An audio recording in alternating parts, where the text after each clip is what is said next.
Bonjour à toutes et à tous, moi c'est Ed et bienvenue à la maison. Aujourd'hui, on va parler manga.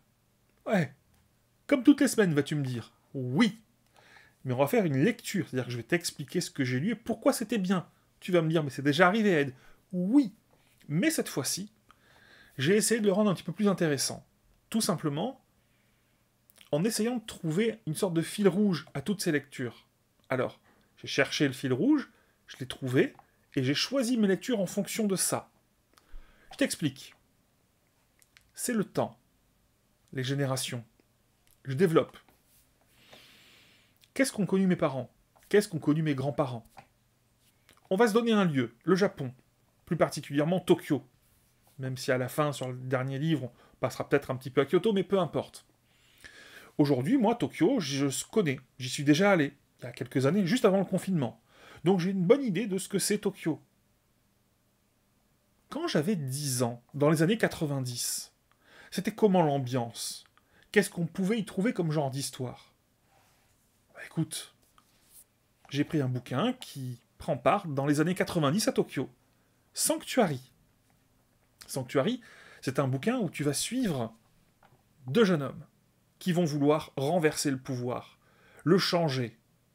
Le premier va suivre la voie de l'ombre, va rentrer dans les yakuza et va grimper les échelons. Le second, celui qui va être dans la lumière, va rentrer dans la voie politique. Et les deux vont s'aider pour essayer de renverser ce qu'ils estiment être un gouvernement, un monde tenu par des gens qui auraient dû déjà passer la main à la jeunesse depuis bien longtemps. Yakuza, politique, corruption, violence. Un très bon manga qui pourrait bien vous rappeler certains films de ces années-là, des années 90. Mais si on veut aller au-delà, si on veut aller par exemple 45 ans plus tôt, 45 ans plus dans le passé, alors on arrive à la génération où mes grands-parents étaient jeunes. Quand mes grands-parents étaient jeunes en 45, à Tokyo, c'était pas la joie. C'était pas la joie parce que Tokyo a été bombardé. Il y a eu quasiment 100 000 morts. Plus haut que le ciel va se passer à ce moment-là. Un magnifique manga de Saburo Ishikawa, c'est ça, je ne dis pas de bêtises, dans lequel on va suivre l'histoire d'un jeune garçon d'une dizaine d'années qui a perdu sa maman. Et il est donc orphelin. Et survivre dans un Tokyo en ruine, c'est pas simple. Il va rencontrer d'autres orphelins comme lui. Ils vont créer une bande. Et cette bande-là va tout simplement tenter de survivre. Un manga bigrement bien écrit, où même si le contexte est complexe, on est dans un moment où le Japon signe une reddition totale et perd la guerre, malgré tout on arrive à avoir du bon et parfois même du joyeux dans ce manga qui n'est pas si sombre que ce qu'on pourrait bien le penser. On peut aller encore plus loin, je suis sûr. Remontons, par exemple, en 1914. Alors 1914, c'est 30 ans avant, à la louchette. 30 ans avant, on va parler de ce manga-là. Mibu Gishiden. Alors, c'est un manga un petit peu particulier parce que dedans, on va avoir deux temporalités. On va avoir 1914 et 1868. Au début de ce manga, on va suivre, en 1868, un samouraï. Un samouraï qui a été défait dans une bataille. Il était un des nombreux samouraïs présents ce jour-là. Et il veut vivre. Et il choisit de fuir. Et à cette époque-là, c'est pas très très bien vu. Sauf que lui, il a une famille, il a des enfants, et il va essayer de se réfugier dans son ancien clan. La seconde temporalité, parce qu'on ne sait pas vraiment ce qui va lui arriver. C'est en 1914, un homme qui rentre dans un bar, ou peut-être un izakaya, et qui va tenter de discuter avec le patron. Et le patron lui explique sa jeunesse. Et oui, en effet, il a connu ce samouraï qui a déserté. Il va lui expliquer un petit peu des choses, mais au final, pourquoi vous voulez savoir ça? À travers ces trois bouquins, on remonte à chaque fois des générations. Et je trouve ça assez passionnant de voir comment le Japon a changé au final en si peu de temps. Moi, j'ai pris un plaisir que je vous avoue bien volontiers avec ces 3 lectures. Je vais vous en parler. Si tu kiffes l'idée, n'hésite pas. Le petit pouce, ça montrera que j'ai bien bossé. J'ai envie de te dire générique.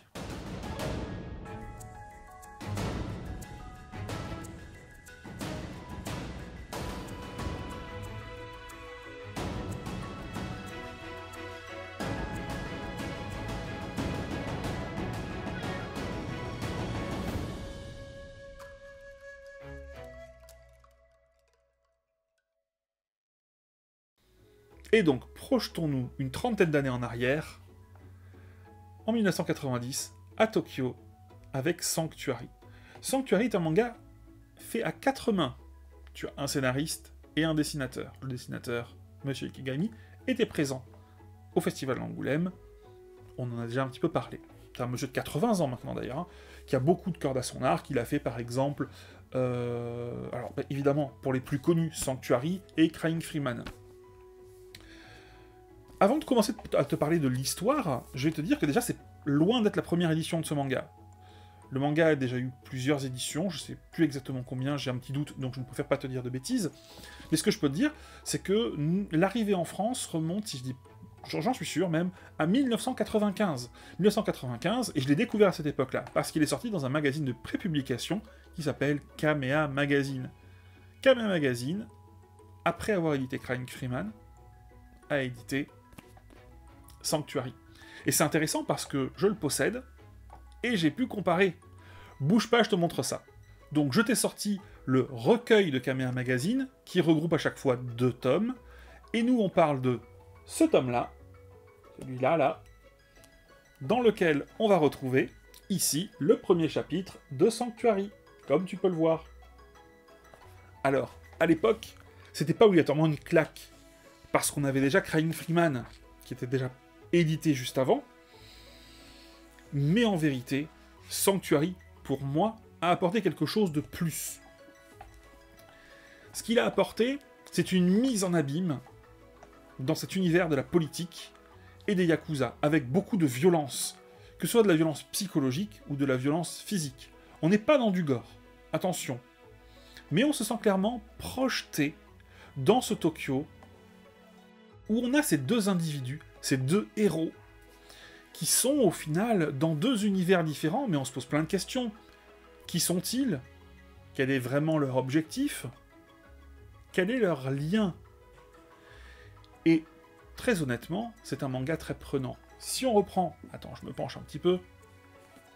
Si on reprend ce tome 1, au départ, j'avais pas particulièrement envie de le reprendre. Je sais que le manga m'a marqué, encore une fois, j'avais 15 ans, mais je m'étais dit, oui, bon, de mémoire, c'était très bien, mais j'avais 15 ans, maintenant j'en ai un petit peu plus au compteur, ça m'impactera pas pareil. Que nenni. Je me suis bien trompé. J'ai retrouvé des personnages qui m'ont marqué à l'époque. Parce que oui, ce n'est pas juste 2 personnages. Tu as beaucoup d'autres personnages secondaires qui sont très forts, qui ont leurs propres objectifs, leurs propres caractères et caractéristiques, et ça apporte vraiment un plus. Quand on va être côté... je donne quelques exemples. Quand on va être côté Yakuza, notre héros va avoir un bras droit, personnage très intéressant, qui a une histoire. Puis il va avoir un ancien sensei, donc un ancien supérieur, qui est parti en prison, qui revient, qui lui a une personnalité forte et d'autres objectifs. Il va également avoir d'autres branches de Yakuza, qui vont avoir eux aussi des intérêts à ce que parfois notre héros arrive à faire certaines choses ou non. Et c'est la même chose pour le second personnage quand on passe côté politique. C'est vraiment, niveau scénario, extrêmement bien écrit. C'est fourni.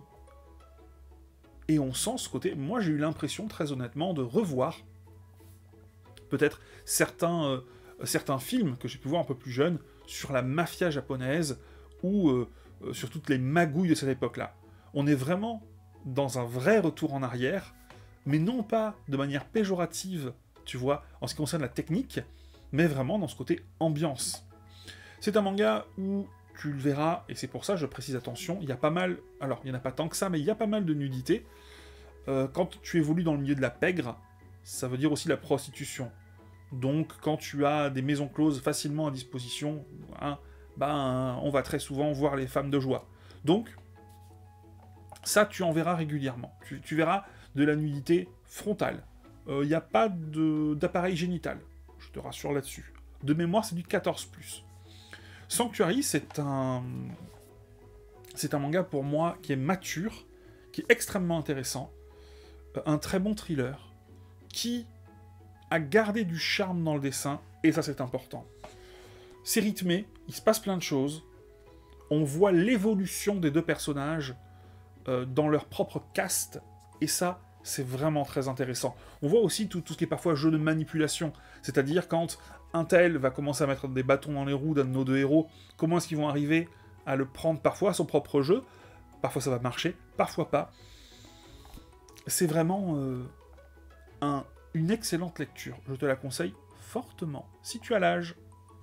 Et 45 ans avant ça, Tokyo, c'était comment? Comme je t'ai dit dans l'intro, c'était à perte de vue, et puis le ciel.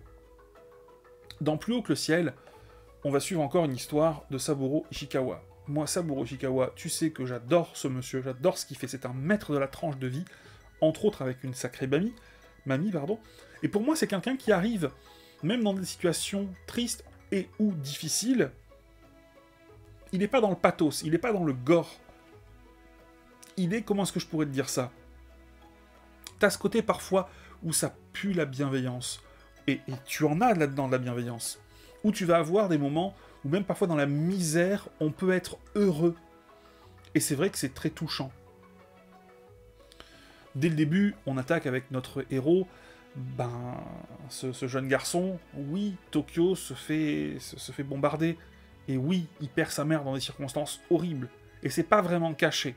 On va pas chercher non plus à montrer, on n'a pas de très gros plans, mais on voit très bien ce qui se passe, et c'est difficile pour lui. Mais au final, le plus important, c'est la survie. Et on va voir comment, et je trouve ça très intéressant, socialement, comment au final des enfants qui ont envie d'y arriver, vont se retrouver presque automatiquement à se regrouper pour pouvoir survivre. Et survivre au final, malgré tout, dans une certaine bonne humeur. On va avoir un groupe de 8 enfants, et ce que je trouve divinement bien fait dans ce manga, c'est que c'est pas on met 8 enfants et on se souvient pas de qui est qui. Pas du tout. Au final, on connaît même pas leur prénom. Ils ont chacun un surnom en fonction ou d'une particularité physique, ou d'autres particularités. Ils sont tous chapardeurs, voleurs, et c'est comme ça qu'ils survivent. Par exemple, il y en a un, il est spécialisé dans le vol de chaussures. On l'appellera Godas. C'est un exemple. Celui qui fume, Nico, pour nicotine. C'est un manga qui, malgré tout, arrive à nous faire vraiment ressentir des bonnes émotions. À un moment, on va se retrouver avec les enfants qui vont tous se laver, et juste avant de parler de cette scène-là, qui honnêtement, c'est un moment de détente, un moment de vie, c'est vraiment du tranche de vie. Au fur et à mesure du manga, on va sentir les visages de tous les protagonistes qui se salissent, et le dessinateur arrive vraiment très très bien à nous le faire sentir avec les visages qui sont gribouillés. C'est vraiment vraiment super bien. Et on va rajouter au fur et à mesure plusieurs protagonistes. Les enfants vont se prendre, tout le groupe vont se prendre d'affection pour une jeune femme, une maman avec sa petite fille.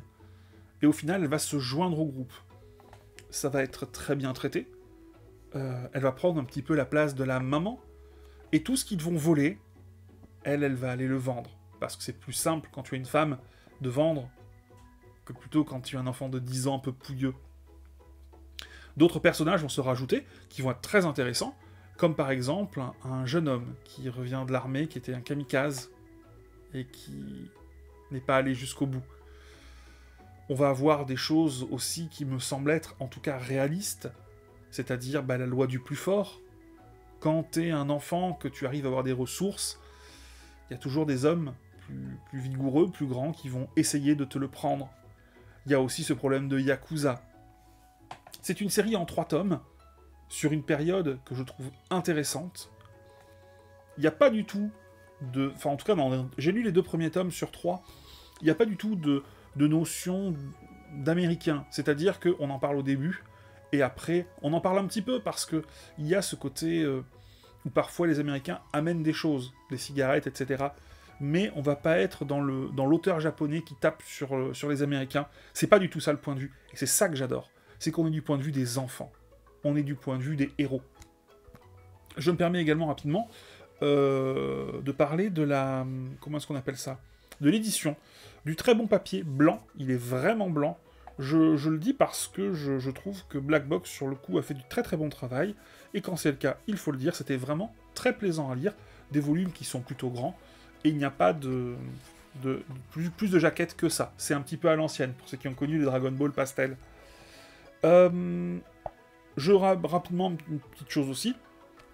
Si tu faisais Ils ont fait une sorte de financement participatif avec plusieurs bouquins de Saburo Ishikawa, que je n'ai pas fait, dans lequel tu peux avoir un goodies exclusif, qui est une plaque métal, qui reprend Plus haut que le ciel.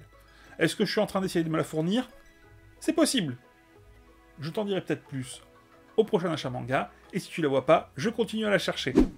Continuons notre bond dans le temps, en revenant une trentaine d'années plus tôt.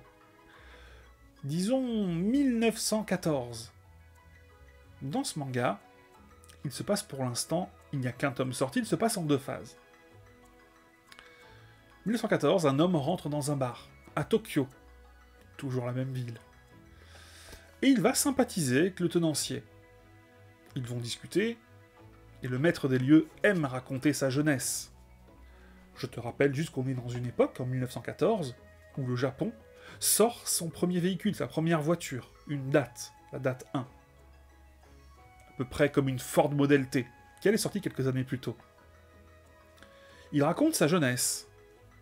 Et sa jeunesse, d'il y a une quarantaine d'années, même un petit peu plus avant, quand il était samouraï, en 1868. 1868, c'est une date un peu particulière. Il était dans le Shinsengumi. C'est un regroupement de samouraïs, souvent des ronins, qui ont eu pour mission de protéger Kyoto. Oui, dans sa jeunesse, il était samouraï. Ça semble être carrément une autre vie. Il va lui raconter un petit peu des choses qu'il a vues, qu'il a vécues. Et la personne qui boit quelques verres, écoute aussi les paroles, va lui poser des questions sur un homme, un samouraï. Peut-être qu'il l'a connu. Oui, en effet, il l'a connu. Et ce samouraï, ça va être le héros de notre livre. Un homme qui, à cette époque-là, était au Shinsengumi. A perdu une bataille.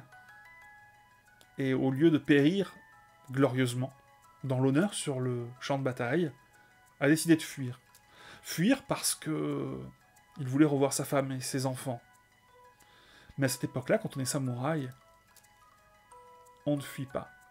Il va retrouver ses anciens, j'allais dire, camarades, au final son ancienne maison, qu'il avait désertée un peu plus tôt. Et on va rentrer dans des discussions très intéressantes. Un de ses anciens amis va lui dire que le seul moyen, au final, de mourir dans l'honneur, c'est de se faire seppuku, c'est-à-dire s'ouvrir le ventre et les viscères. C'est un tome 1, fait par un mangaka que j'apprécie beaucoup, qui avait déjà dessiné Mother Sara.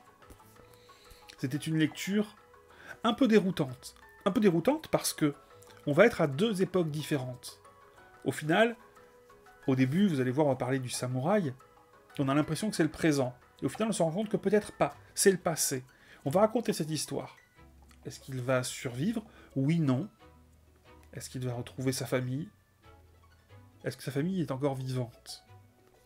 Est-ce qu'on va voir le changement au Japon de cette année-là? Parce qu'à ce moment-là, le Japon commence à un petit peu réellement ouvrir ses portes aux étrangers. J'ai pris beaucoup de plaisir et j'irai vers la suite vraiment, vraiment, sans aucun doute, sans aucune appréhension. Et je vous invite également à faire de même. J'espère que la vidéo vous a plu. On ne rentre pas dans l'analyse. Je sais que certains me l'ont de temps en temps reproché. Me dire, Ed, tu n'analyses pas les livres. Je ne suis pas un bon analyste. Je vous donne mes réactions, mes émotions que j'ai pu avoir. Et très honnêtement, bah, c'était 3 bonnes lectures. Je suis très content d'avoir trouvé cet angle de vue, au final. Non pas d'attaque, mais de vue sur ces lectures. Et tout simplement d'avoir eu l'occasion de relire encore une fois du Saburo Ishikawa, parce que j'aime beaucoup cet auteur. Je pense que je me prends d'ailleurs d'autres livres de lui.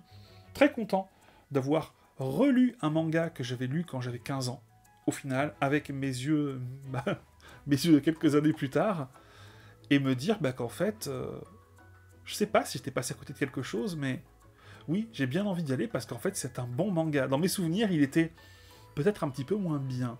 Est-ce que j'étais assez mûr, assez mature à ce moment-là pour peut-être bien en profiter? Je ne sais pas. Mais en tout cas, je vais y aller avec grand plaisir. Et pour finir, hop, sur cette nouveauté, c'est mieux dans ce sens-là, non? Très bonne surprise, je l'attendais avec grande impatience. Et sache une chose, je ne suis pas fan de samouraï. C'est important aussi de le dire. Donc, pas fan, ça ne veut pas dire que je n'aime pas. Ça veut dire que je ne suis pas fan. Donc, pour moi, il est suffisamment... si tu veux, d'un côté samouraï et de l'autre grand public, pour en tout cas que j'y reste avec très grand plaisir. Nouveauté, en ce qui concerne Sanctuary, hop, je reprends sur le côté, on aura droit à, je sais pas si ça sera 5 tomes dans cette édition-là, ou peut-être 6, en tout cas c'est de mémoire 10, 11 tomes dans sa version normale. Et en ce qui concerne, hop, désolé, je me penche, ça, c'est celui peut-être qui va être le plus complexe à avoir, mais il est encore disponible chez l'éditeur Black Box. Je l'ai vu juste avant de lancer la vidéo, je suis allé regarder. Tu vas voir, le prix est un petit peu au-dessus de ce que tu peux trouver traditionnellement, mais c'est le même format, tu vois, que les éditions Panini, en termes de hauteur. Évidemment, pas en termes de... c'est pas des doubles tomes. Voilà. C'était Ed, c'était un plaisir. Nous, on se reverra évidemment la semaine prochaine, mais je te rappelle aussi que je serai à la Japan Expo Sud. Alors, j'y serai pour, sur le tremplin web les 3 jours, donc je crois qu'il y a 2 jours où c'est plutôt le matin, ça commence un petit peu tôt, mais en vrai, j'y reste pendant plusieurs heures. Donc n'hésite pas à venir me voir et papoter, ça me fera très plaisir. Il y aura également des moments où je serai sur la scène. Alors, je ne serai là que pour présenter des choses, mais tu verras, j'espère que ça te plaira, j'espère que tu seras là. Si tu passes dans le coin, viens me dire bonjour, ça me fera plaisir. C'était Ed, on se retrouve la semaine prochaine. Ciao ciao, je te laisse parce que moi j'ai un gâteau à la cannelle qui est là, qui m'attend. Je le sens, il est tout chaud.